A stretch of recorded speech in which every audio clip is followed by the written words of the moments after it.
বন্ধুরা, আমি এখন রয়েছি লালমনিরহাটের বড় বাড়িতে। এইখানে প্রতি বছরই বৈশাখীর মেলার ন্যায় কিন্তু আয়োজন করা হয়, যেখানে গ্রামের যুবক থেকে শুরু করে বৃদ্ধ মহিলা পর্যন্ত কিন্তু এই খেলাগুলোতে অংশগ্রহণ করে থাকে। আজকে এইখানে একটি আশ্চর্যপূর্ণ একটি খেলা দেখলাম, সেটা হলো জাল বুনন খেলা। সত্যি আমি নিজেই কিন্তু পারি না, কিন্তু এই মানুষগুলো এখনো কিন্তু এই জাল বুননটা শিখে ধরে রেখেছে। এটাই সব থেকে বড় বিষয়। মানে প্রতিযোগিতা দেখে আপনি মুগ্ধ না হয়ে থাকতেই পারবেন না। দেখেন এই যে এক চাচি জাল বুনেছে, এটা আমাদের গ্রামের মা বোনেরা কিন্তু এখন পারবে না, এখনকার মানুষকে দিবেন পারবে না, এটা জিনিসটা কি ধরতেই পারবে না। আর আর ওনারা জাল বুনে প্রতিযোগিতায় অংশগ্রহণ করতেছে, বিষয়টা কিন্তু অন্যরকম একটা বিষয়। গ্রামীণ হারিয়ে যাওয়া ঐতিহ্য কিন্তু এগুলো। এই জাল বুনোটাও কিন্তু আমাদের একটা ঐতিহ্য, এই ঐতিহ্য হারিয়ে গিয়েছে। এখন মেশিনে জাল বুনে, হাতে কিন্তু জাল তেমন একটা বুনে না। তো এই ঐতিহ্যটাই ধরে রেখেছে কিন্তু লালমনিরহাটের বড় বাড়ির মানুষজন। শুরু হয়েছে জাল বুননের প্রতিযোগিতা।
মারহাবা।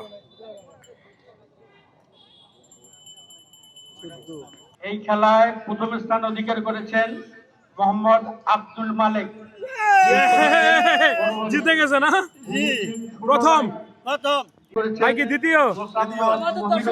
কেমন লাগতেছে আপনি যে তৃতীয় হয়েছেন? এতগুলো ছেলে মানুষকে হারিয়ে আপনি তৃতীয় হয়েছেন, কেমন লাগতেছে আপনার? আমার ভালো লাগছে। ভাই এদিকে তাকায়েন। এরপরে পাটুল ছোড়া প্রতিযোগিতা।